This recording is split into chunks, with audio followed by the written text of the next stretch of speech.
বাংলার মানুষ মাথা নত করেনি। এসআইআর নিয়ে তৃণমূল কংগ্রেস মামলা করেছিল, পিটিশনার অন্য কেউ নয়, তৃণমূল নিজে মামলা করেছিল। আজকে জয় কার হলো? আমরা বলেছিলাম লজিক্যাল ডিসক্রিপেন্সির নামে যে লিস্ট বা যে তালিকা তৈরি করা হয়েছে সেটা প্রকাশ করতে হবে। আজকে সুপ্রিম কোর্ট বলেছে শুধু প্রকাশই নয়, পঞ্চায়েত ধরে ধরে সেই তালিকা টাঙাতে হবে। তাহলে কার জয় হলো? কার জয় হলো? বাংলার মানুষের জয় হলো। তোমরা করতে চেয়েছিলে নিজেদের কন্ডিশন অনুযায়ী এসআইআর, তোমরা এসআইআর করছো কিন্তু বাংলার মানুষের কন্ডিশন মেনে করছো। এটাই পার্থক্য বাংলা আর গুজরাটের, এটাই পার্থক্য উত্তরপ্রদেশ আর বাংলার। আমার মাটি সইবে না, ইউপি বিহার হইবে না। যতই চেষ্টা করো আমরা মাথা নত করবো না, আমরা বশ্যতা স্বীকার করব না, আমরা মেরুদণ্ড বিক্রি করব না। আর বিজেপির যে কটা প্রতিনিধিরা আছে আপনারা তো দেখেছেন এদেরকে, পুরুলিয়ার মানুষ তো এদেরকে আমার থেকে অনেক হাজার গুণ ভালো চেনে। এটা রেখে দিলে আলসার আর বাড়তে দিলে ক্যান্সার। বিজেপির যে কটা ছাইপাশ আবর্জনা পড়ে আছে মাথায় রাখবেন, রেখে দিলে আলসার আর বাড়তে দিলে ক্যান্সার। এরা জিতে আপনার অধিকার, আপনার অধিকারের টাকা বন্ধ করে রেখেছে। মমতা ব্যানার্জি লক্ষ্মীর ভাণ্ডার দিচ্ছে, আপনার এটা অধিকার, সরকারের অনুদান নয়।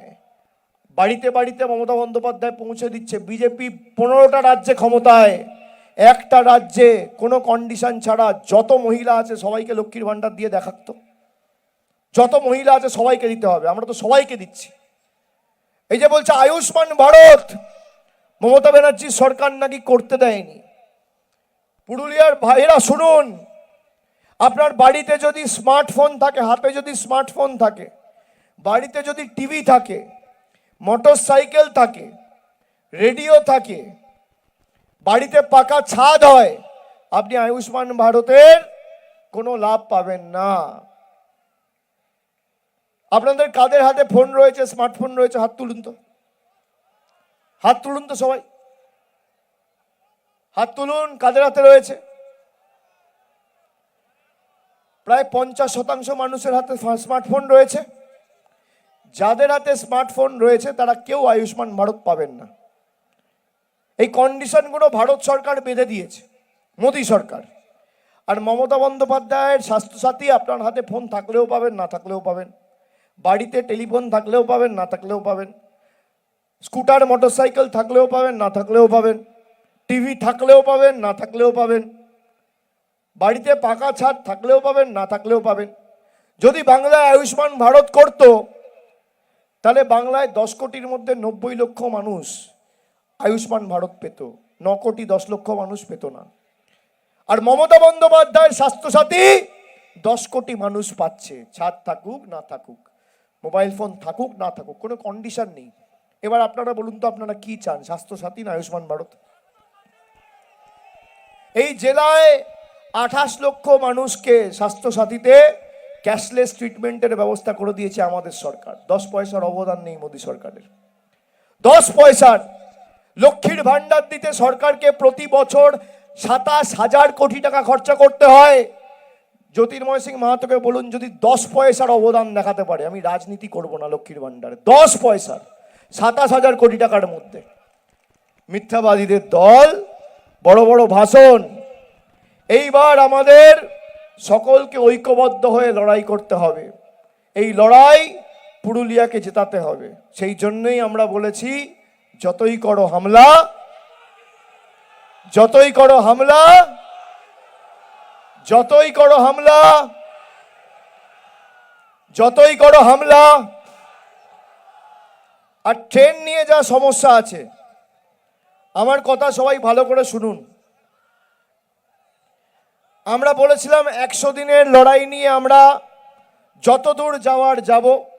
হাইকোর্ট, সুপ্রিম কোর্ট, কৃষি মন্ত্রক, পঞ্চায়েত দপ্তর, দিল্লিতে মিটিং, প্রতিবাদ সভা সব হয়েছে। আজকে মানুষ জিতেছে। পুরুলিয়ায় নির্বাচনের ফল ঘোষণা হওয়ার 3 মাসের মধ্যে শুধু পার্লামেন্ট নয়, রেলমন্ত্রীর কাছে পুরুলিয়া থেকে 20 জনের ডেলিগেশন তৃণমূল কংগ্রেস নিয়ে গিয়ে যে রেল সমস্যাগুলো হচ্ছে তার প্রতিকার আমরা করব, বিজেপি চাক আর না চাক। আমরা কথা দিয়ে যাচ্ছি, হাওড়ায় যদি ট্রেন পৌঁছানোর কথা থাকে, যদি গন্তব্যস্থল হাওড়া হয়, তাহলে সাঁতরাগাছি নয় হাওড়াতেই ট্রেন ঢুকতে হবে। যদি রাত্রির 10টার মধ্যে ট্রেন ঢোকার কথা থাকে, তাহলে 10টার মধ্যেই ঢুকতে পারবে। আধ ঘন্টা এদিক ওদিক হতে পারে, কিন্তু সপ্তাহে 7 দিনের মধ্যে 7 দিন 10:30টায় ঢুকবো বলে রাত্রির 2টোয় ট্রেন ঢুকবে, সকাল 6টায় ঢুকবো বলে সকাল 10টায় ট্রেন ঢুকবে? এ তো হতে পারে না। মানুষের সময়ের দাম নেই। আপনারা সবাই সঙ্গবদ্ধ থাকুন, বাকি লড়াইটা আমরা লড়বো। আর এই ভারতীয় জুমলা পার্টিদের 50-এর গন্ডি আমরা পেরোতে দেবো না, কথা দিয়ে গেলাম। পুরুলিয়া খালি 9-0 আপনাদের করতে হবে। করবেন তো? লড়বেন তো? তৃণমূলকে জেতাবেন তো? পুরুলিয়ায় আবার সেই উন্নয়নের কর্মযজ্ঞ চালু করবেন তো? যে উন্নয়ন বিজেপি বাধাপ্রাপ্ত করেছে সেই উন্নয়ন আবার শুরু করবেন তো? করবেন তো?